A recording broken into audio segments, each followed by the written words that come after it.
వీళ్ళు ఎన్నెన్ని అన్న పసి పిల్లవాడు నవ్వాడు.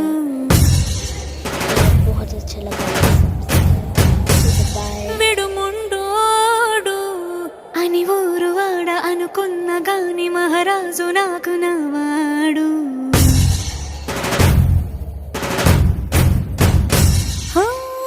మాట పెడుసైనా మనసులో వెన్న రాయిలా ఉన్నవాడిలోన దేవుడెవరికి తెలుసును నాకన్నా. సూసేకి అగ్గిరవ్వ మాదిరే ఉంటాడు.